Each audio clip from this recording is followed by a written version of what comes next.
Before we dive into this wild ride, tell me in the comments, where in the world are you watching from? I love hearing just how far these Karen tales of chaos and karma can travel. The cabin was already half full when Brian settled into his first-class window seat, the soft leather sighing beneath his weight, as if it had been waiting for him all along. He slid his carry-on into the overhead bin with practiced ease and glanced out at the jet bridge, watching silhouettes pass like shadows on frosted glass. The air smelled faintly of citrus cleaner and recycled coolness, punctuated by the low, steady hum of auxiliary power. It was supposed to be a quiet flight, a reward for a brutal quarter at work. For hours of silence, suspended at 35,000 feet. He loosened his shoulders, rested his hand on the armrest, and exhaled. That was when a voice cut through the cabin, sharp enough to turn heads. "Excuse me. That's my seat." Brian looked up, already knowing it wasn't. A woman stood in the aisle beside him, blocking the narrow passage with her body as boarding continued behind her. She was heavy-set, with stiff blonde hair pulled back too tightly, as if tension itself had styled it. An orange dress clung to her frame, loud against the neutral tones of the cabin, and black heels anchored her stance like she was preparing for impact. A small white crossbody bag was slung across her chest, pressed flat by the way she leaned forward. Her eyes were locked on him, narrowed, assessing. "I don't think so," Brian said, keeping his voice even as he glanced down at his boarding pass and back up at the seat number above the window. Everything matched. "This is 2A. The woman scoffed, a sound of pure disbelief. "Well, I need it more than you do," she said, as if that settled the matter. Her voice carried, bouncing off the curved walls of the cabin. A few passengers looked up from their phones. Someone behind her cleared their throat, trapped by her refusal to move. Brian straightened slightly. At 38, he'd learned the value of restraint, especially in public. "If there's a mix-up, we can ask the flight attendant," he said. "But I paid for this seat." Her lips pressed into a thin line, then peeled back into a smile that never reached her eyes. "Of course you did," she replied. "People like you always do." She glanced pointedly at his clothes, at the calm way he occupied the space, as if composure itself offended her. "I've been flying all day. I was shoved into some awful middle seat in the back. I can't sit there for 4 hours. My back won't handle it." "I'm sorry about that," Brian said, meaning it, even as a flicker of irritation sparked in his chest. "But that doesn't change where I'm assigned."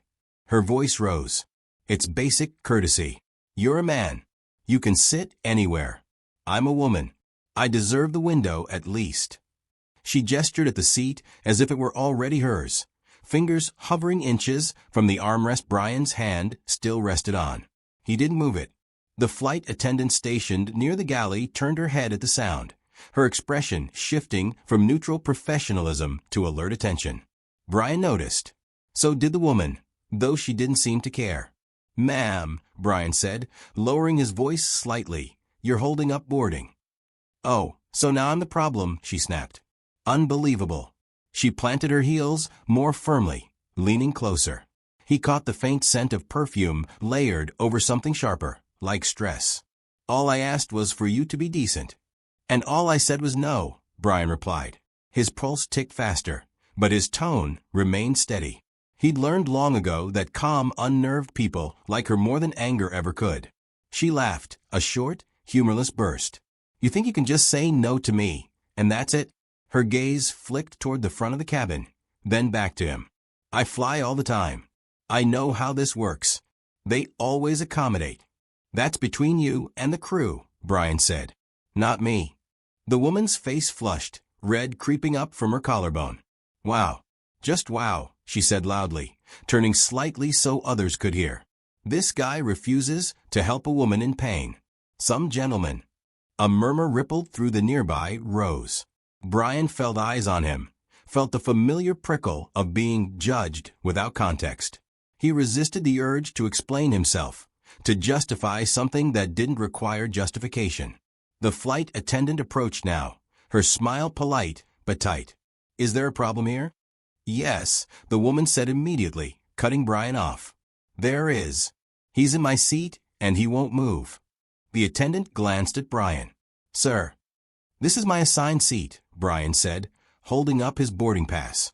"She wants me to trade." The attendant nodded slowly. "Ma'am, can I see your boarding pass?" The woman waved a dismissive hand. "It's not necessary. I'm supposed to be up here. There was a mistake when I checked in."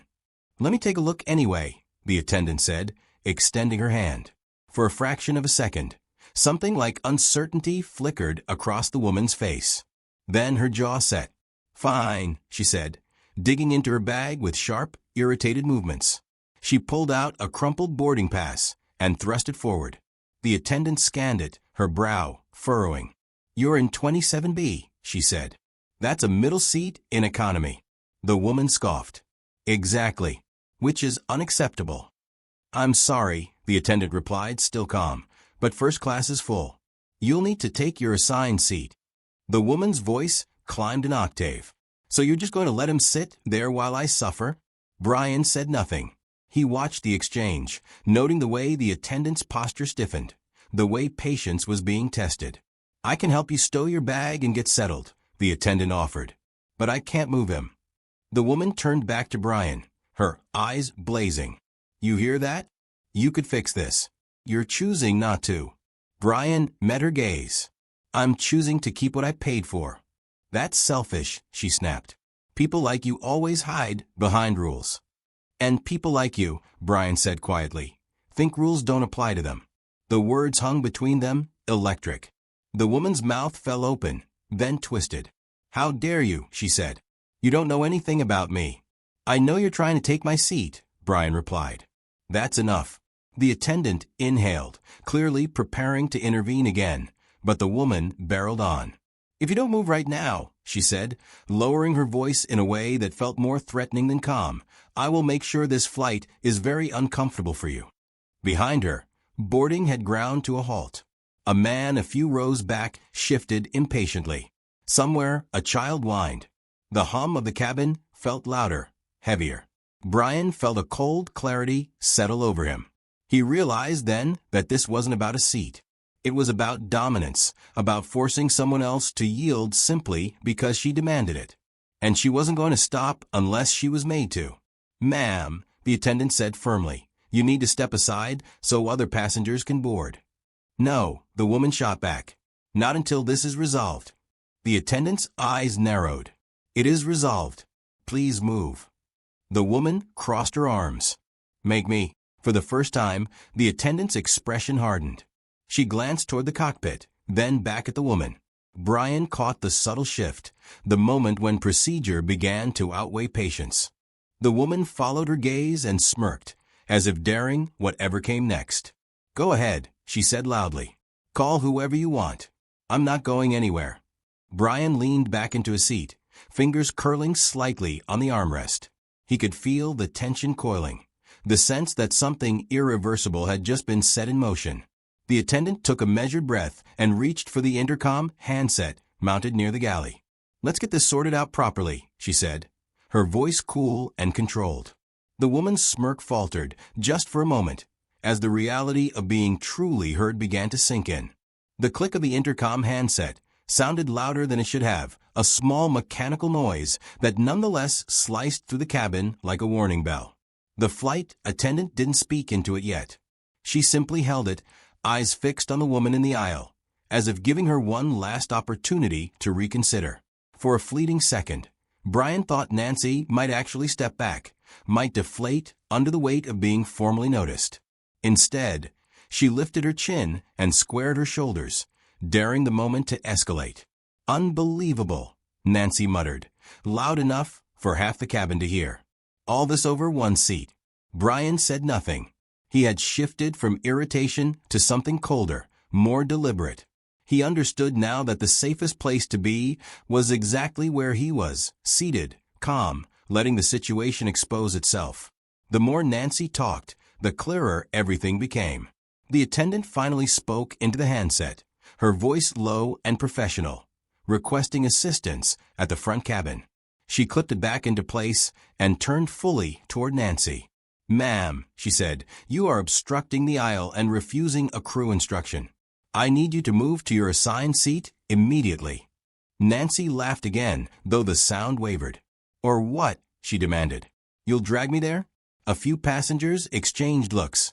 Someone 2 rows back lifted their phone slightly, not openly recording, but not hiding it either. Brian noticed and wondered if Nancy did too. If she did, it didn't slow her down. I have rights, Nancy continued, her voice climbing. I paid for this ticket just like everyone else. I am not being treated fairly. You paid for an economy ticket, the attendant replied evenly. And you were assigned an economy seat. That seat is unacceptable, Nancy shot back. I have a medical condition. The attendant's eyes flicked to her again. If you require special accommodation, that's something we need to address before boarding is complete. But you cannot demand another passenger's seat. Nancy turned sharply toward Brian, pointing at him with a manicured finger. You could solve this. Right now. You're enjoying this, aren't you? Brian met her stare. I'm enjoying not being bullied. That did it. The last trace of restraint vanished from Nancy's expression. You think you're better than me, she snapped. Because you can afford first class? Because you get to sit by the window and look down on everyone else? I think I'm sitting in the seat I paid for, Brian said. That's all. Her face flushed deeper, a mottled red spreading up her neck. This is discrimination, she declared, turning toward the attendant again. I want your name. I will be filing a formal complaint. And if you don't fix this, I will make sure this airline regrets it. The attendant nodded once. You're welcome to file a complaint after the flight. Right now, you need to comply. Nancy's jaw tightened. She took a step closer to Brian, invading his space. He could see the strain in her eyes now, the way anger was beginning to tip into panic. Last chance, she hissed. Move. Brian leaned back, deliberately, and looked up at her. No. The word landed like a door slamming shut. Nancy stared at him, as if she couldn't comprehend what she was hearing. Around them, the cabin felt frozen. Every sound muted except for the distant hum of machinery and the faint rustle of people shifting in their seats. The attendant stepped between them, placing herself squarely in the aisle. That's enough, she said. Please step away from the passenger. Nancy scoffed but took half a step back, her heels clicking sharply against the floor. You're all ganging up on me, she said, her voice trembling now despite her effort to keep sharp. This is harassment. At that moment, another uniform appeared at the front of the cabin. The lead flight attendant, older and visibly more authoritative, surveyed the scene with a practiced eye. Her gaze moved from Brian, seated and silent, to Nancy, flushed and breathing hard, then to the attendant who had called for help. What's going on? The lead asked. Nancy lunged for the opportunity. I'm being denied a seat I should have, she said rapidly. This man refuses to cooperate, and your staff is being incredibly rude. The lead attendant raised a hand gently, silencing her mid-sentence. Let's slow this down, she said. Sir, what seat are you assigned? 2A, Brian replied, holding up his boarding pass again. And you're seated there now? Yes. She turned to Nancy. And you're assigned to 27B? Nancy hesitated, then nodded curtly. For now. The lead attendant's expression didn't change. There is no for now. That is your seat. Nancy's eyes darted around the cabin, as if searching for an ally. I was told I could move, she said. Another attendant said it wouldn't be a problem. The original attendant's brows drew together. That didn't happen. It did, Nancy insisted. She said I could take any open seat. There are no open seats in first class, the lead attendant said. And we don't authorize passengers to relocate themselves. Nancy's breathing grew shallow. So that's it? You're just siding with him. I'm siding with policy, the lead attendant replied. And with the safety of this flight. Nancy laughed weakly. Safety? Because I asked for a better seat. Because you are refusing instructions and disrupting boarding, the lead attendant said. Now you can walk back to your seat on your own, or we can pause boarding further and involve the captain. The word captain seemed to hit harder than anything else. Nancy's mouth opened, then closed. For a moment, Brian thought she might finally back down. Instead, she crossed her arms again, defiance stiffening her posture. Go ahead, she said. Call him. I want him to hear how I'm being treated." The lead attendant nodded once, as if she'd expected that answer. She turned and gestured discreetly toward the cockpit. The signal was subtle, but unmistakable. Brian felt a flicker of something close to satisfaction, tempered by the awareness that this was no longer a simple disagreement. This was becoming official. As the lead attendant stepped away, Nancy's bravado began to crack. She glanced at Brian, then at the phone still half raised around the cabin. "You're really going to let this happen?" she said, her voice dropping. "All this trouble over a seat." Brian met her gaze, his expression unreadable. "You chose this," he said quietly.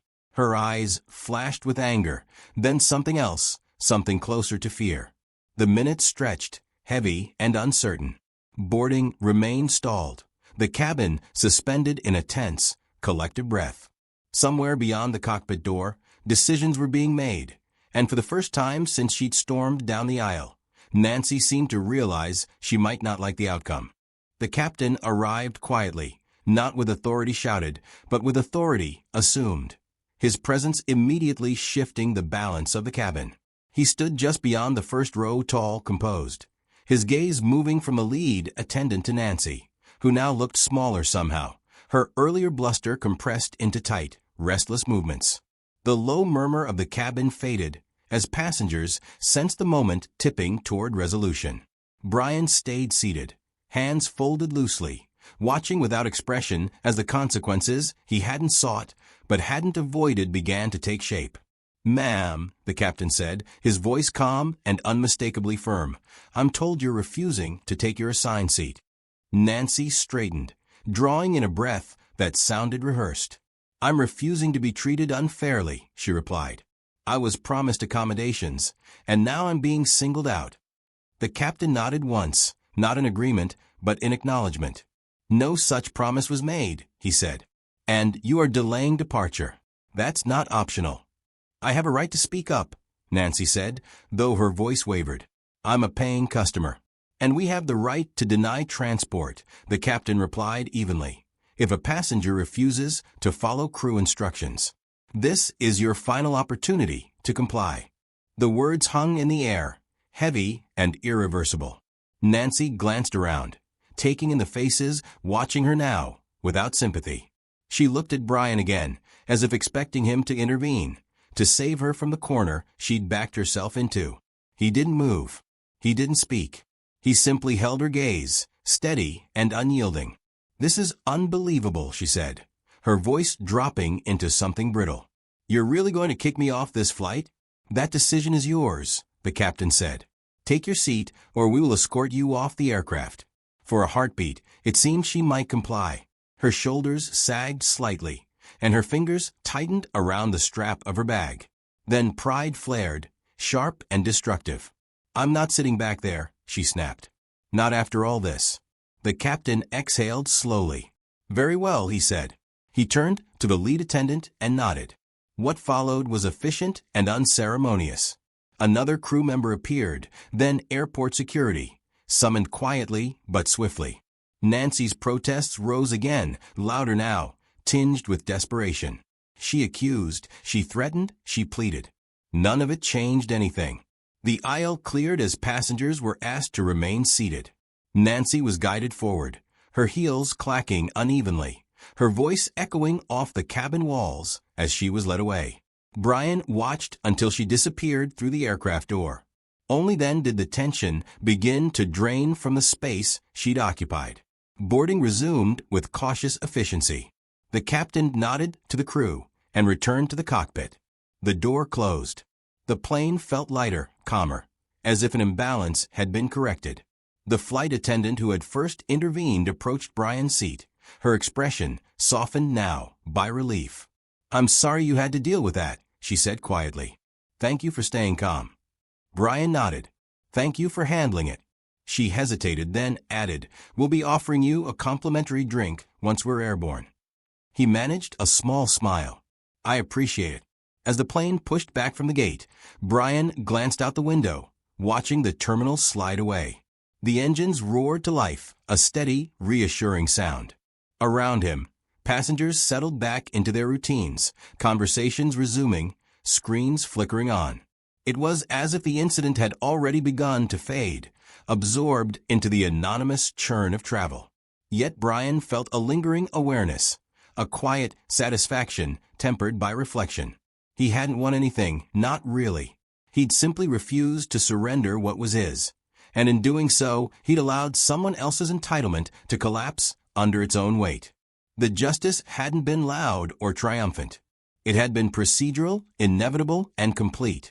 As the plane lifted into the sky, sunlight flooding the cabin, Brian leaned back and closed his eyes for a moment, letting the calm settle in. Somewhere on the ground, Nancy was likely arguing with a gate agent, scrambling for another flight, another audience. The thought passed through his mind and then drifted away, insignificant now. The flight attendant returned with a drink, placing it gently on his tray. "Enjoy the flight," she said. Brian nodded, lifting the glass. Outside, the clouds stretched endlessly, indifferent and serene. The drama was over, the outcome decided. Yet the quiet truth lingered with him as the plane climbed higher. Sometimes the simplest act of standing your ground was enough to let karma do the rest. As the aircraft leveled off and the seatbelt sign clicked off, Brian glanced once more out the window, watching the clouds drift by in silent indifference. The confrontation was already fading into memory, reduced to a simple lesson carried forward. Entitlement only has power when others surrender to it. He took a slow sip of his drink, settled deeper into the seat he had rightfully earned, and let the quiet hum of the plane reclaim the moment. Proof that sometimes the strongest victory is staying calm and letting consequences speak for themselves. As the plane settled into its steady climb and the cabin lights softened, Brian finally allowed himself to relax back into the seat, the tension of the past hour dissolving into a quiet sense of relief. The window beside him framed a calm stretch of clouds glowing gold in the afternoon sun, indifferent to the chaos that had unfolded moments earlier. A flight attendant passed with a polite smile, setting a drink on his tray, and for the first time since boarding, the flight felt exactly as it was supposed to: peaceful, orderly, and fair. Somewhere behind them, a chapter had closed, not with shouting or revenge, but with consequences delivered cleanly and decisively. If this story kept you on the edge of your seat, let us know what you think in the comments below. Have you ever witnessed or experienced something like this while traveling? Don't forget to like the video if you enjoyed the story, subscribe to the channel for more dramatic, high-retention storytelling, and turn on notifications so you never miss the next unforgettable moment.